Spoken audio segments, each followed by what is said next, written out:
آپ سب کا آنے کا بہت شکریہ. میں ہاتھ بھی ہولر رکھوں گا اور تھوڑی سوجھ بوجھ کے ساتھ بات کروں گا. میں نہیں چاہتا کہ یہاں جو لوگ آئے ہیں وہ میری وجہ سے کوئی کسی خطرے میں پڑ جائے. سوال آپ لوگوں سے ہے اور یہ جینوئن سوال ہے, ایک ریٹوریکل سوال نہیں ہے. سوال یہ ہے کہ آپ لوگ آج یہاں کیوں آئے ہیں؟ آپ کی موٹیویشنز کیا ہیں اپنے ذات کے لیے اور پاکستان کے لیے, عمران خان کے لیے؟ وہ موٹیویشنز ڈیفائن کریں گے کہ آپ کے اندر جرت کتنی ہے, جرت کتنی دیر تک رہے گی, اور کس لیول تک جا کے آپ جو ہے اپنے آپ کو اس جہاد میں شامل کریں گے. دراصل وہ فیصلہ صرف آپ نے کرنا ہے اور کوئی آپ کے لیے نہیں کر سکتا. ہر انسان کو, ہر عورت کو, ہر آدمی کو جو آج یہاں بیٹھا ہے سن رہا ہے, اس نے اپنے ضمیر سے پوچھنا ہے, اپنے دل سے پوچھنا ہے, اپنے ذہن سے پوچھنا ہے کہ میں یہاں کیوں آئی ہوں یا کیوں آیا ہوں. میں آپ کو اپنا بتا سکتا ہوں کہ میں کیوں اس جہاد میں شامل ہوں. میرے لیے دو بہت اہم مقاصد ہیں. ایک ہے میری ذات سے جس کا تعلق ہے, اور وہ ہے میری اور میرے اللہ سبحانہ تعالیٰ سے جو میں نے اپنا ایک رشتہ قائم کیا ہے کہ اے اللہ سبحانہ تعالیٰ تو نے جو بھی مجھے اس دنیا میں دیا ہے وہ میرا فرض ہے کہ میں اس کو استعمال کروں تیری راہ میں. اور وہ اللہ سبحانہ تعالیٰ کی راہ جو میری نظر میں ہے, جو میں سمجھتا ہوں قرآن پاک سے, وہ ہے کہ اس دنیا میں کوشش کرو کہ سماجی انصاف قائم کرو. یہ میرا رشتہ ہے اور میں اس رشتے کے لیے آخری دم تک, آخری خون تک, آخری سانس تک کرتا رہوں گا اس دنیا میں میری ناچیز حرکت سے سماجی انصاف. دوسرا میرا رشتہ ہے اپنی قوم سے, پاکستان سے, اور خاص طور پہ غریب عوام سے, جس سے فیاض باقر صاحب جیسے لوگوں نے بڑا کام کیا ہے. انہوں نے اورنگی پائلٹ پروجیکٹ, پاکستان کی غریب عوام کی کوئی بات کرتا ہی نہیں. میں آپ کو فرینکلی ہم ویسے تو ریٹورکلی کہہ دیتے ہیں جی پاکستان میں آئین قانون فلانے نے یہ کر دیا, اس نے یہ کر دیا. ہم نے غریب کے لیے کبھی, تو یہ میرا دوسرا رشتہ ہے پاکستان سے. تو اس رشتے کے ناطے, ان دو رشتوں کے ناطے میں آج آپ بات کروں اور مختصر کروں گا زیادہ. پاکستان میں مسئلہ کیا ہے؟ پاکستان میں مسئلہ ہے کہ پاکستان کے اندر انتظامی ڈھانچے کی نام کی کوئی چیز ہے ہی نہیں. It does not exist. The state of Pakistan as you want to think, جیسے آپ سوچتے ہیں سمجھتے ہیں کہ پاکستان کی ایک ریاست ہے, ایک ملک ہے, ایک اس کے اندر لوگ رہتے ہیں, اس کے اندر ایک آئین ہے, قانون ہے, اس کے اندر ایک فوج ہے, پولیس ہے, عدلیہ ہے, ایک سول سروسز ہے, میڈیا ہے. It does not exist. It only exists in terms of a label. تو اگر یہ ایگزسٹ نہیں کرتا تو پہلے تو یہ ہم نے فیصلہ کرنا ہے اور تعین کرنا ہے اپنے ذہن میں, آپ نے اپنے ذہن میں کرنا ہے, میں نے اپنے ذہن میں کرنا ہے کہ یہ سسٹم کیوں ایگزسٹ نہیں کرتا, اور آیا یہ پہلے کبھی کرتا بھی تھا کہ نہیں کرتا. تو ہم نے زیادہ پیچھے نہیں جانا. ہم نے 1947 لے کر آج جو ہے 2025 کا سفر ہے. میں پوری تاریخ نہیں آپ کو بتاؤں, لیکن ایک چیز میں آپ کو بتا سکتا ہوں کہ پاکستان کے کسی ادارے کو آپ اٹھائیں, کسی ادارے کو, چاہے وہ فوج, چاہے پولیس, چاہے عدلیہ, چاہے آپ کی سول سروسز, چاہے آپ کا کسی قسم کا نظام الیکشن, وہ نہیں کام کرتا. آپ کے آئین کی کوئی ویلیو نہیں, آپ کے قانون کی کوئی ویلیو نہیں, آپ کے اپنے مینڈیٹ کی کوئی ویلیو نہیں, جس پہ آپ آج ہم کھڑے ہوئے نا 8 فروری 2025. تو that means there is no state. Pakistan کے اندر ریاست کا تصور ایگزسٹ نہیں کرتا. یہ ایک جنگل ہے, جنگل میں جس کے ہاتھ میں طاقت ہے, بندوق ہے, جس کے خوف آپ کو ڈرا دھمکا سکتا ہے, مجھے 12 سال قید کر سکتا ہے, میرے بیٹوں کے خلاف کیسز کر سکتے ہیں, میری بیوی, میری بیٹی, مطلب کیا کیا نہیں ہوں, میں آپ کو بتا بھی نہیں سکتا. تو اس کا مطلب ہے جنگل کا قانون. مجھے کہتے ہیں کہ جی حیدر مہدی جو ہے وہ فوج کے خلاف بات کرتا ہے, فوج اور عوام کے درمیان لڑائی کروانا چاہتا ہے, فوج اور پاکستان کے اندر انتشار پھیلوانا چاہتا ہے, خانہ جنگی کروانا چاہتا ہے, بندوقیں اٹھوانا چاہتا ہے لوگوں کی کہ فوج کے اوپر فائرنگ کرو. بالکل غلط, سوال ہی نہیں پیدا ہوتا. لیکن حیدر مہدی کہتا ہے کہ جو میں نے آپ کے سامنے ایک مفروضہ رکھا کہ پاکستان کا اسٹیٹ ایگزسٹ نہیں کرتا, پاکستان کے اندر کوئی ایسی مجھے ایک کوئی مثال دے دے کہ پاکستان کا ایک پبلک سیکٹر ادارہ اپنے قانون, اپنے آئین, اپنے طریقہ کار کے مطابق کام کرتا ہے, تو میں کہتا ہوں میں غلط ہوں. اب سوال یہ ہے کہ ہوا کیوں اور ہوا کیسے. اس کے لیے ہمیں جانا پڑے گا کہ جس کے پاس سب سے زیادہ طاقت تھی کس کی, اخلاقیات کی نہیں, اقدار کی نہیں, قانون کی نہیں, آئین کی نہیں, بندوق کی طاقت. جس کے پاس سب سے زیادہ بندوق کی طاقت تھی اس نے اس پاکستان کو تباہ کیا. اب یہ سنیں, میں خود اس کا فرد ہوں, میں خود اس میں 7 سال نوکری کی. ضیاء الحق کا مارشل لاء تھا, میں ایک نوجوان لیفٹیننٹ تھا, میری اس وقت کوئی 2 سال شاید سروس تھی. میں نے, حالانکہ میں اس وقت بھی بڑا اویئر تھا, بلکہ میں نے فوج سے جب استعفیٰ دیا 4 دفعہ دیے بائی دا وے, اور چاروں دفعہ کہا کہ پاکستانی فوج کا مارشل لاء میں کوئی تعلق نہیں, پاکستانی فوج کا اس ملک کی حکمرانی پر کوئی تعلق نہیں. اٹس آن ریکارڈ, میرا ریزگنیشن کوئی نکال کے چیز کو نکال کے دکھا دے. بٹ میں کیوں کہہ رہا ہوں, ود دیٹ کائنڈ آف سوچ, اس قسم کی سوچ بھی میری تھی.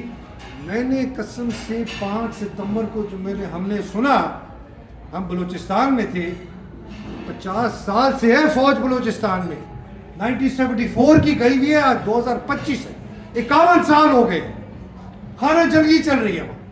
میں نے سوچا بھی نہیں کہ یار یہ جنرل ضیاء نے ایک چلتی حکومت, حالانکہ میں بھٹو کے خلاف تھا, میں بھٹو کا کبھی سپورٹر نہیں تھا, لیکن میں سوچا بھی نہیں کہ, اور میں سوچنے والا افسر تھا, مجھے سیاست سے لگاؤ تھا, میں نے بڑے ڈنڈے بھی کھائے ہیں جب بھٹو کی, جب وہ پنڈی کے اندر ٹیئر گیسیں وغیرہ ہوتی تھی. میں نے سوچا بھی نہیں, چپ کر کے بیلٹ پہنی, ٹوپی پہنی, جوتے پہنے, بندوق اٹھائی, اور کہا جی ادھر چلے جاؤ, چلے گئے.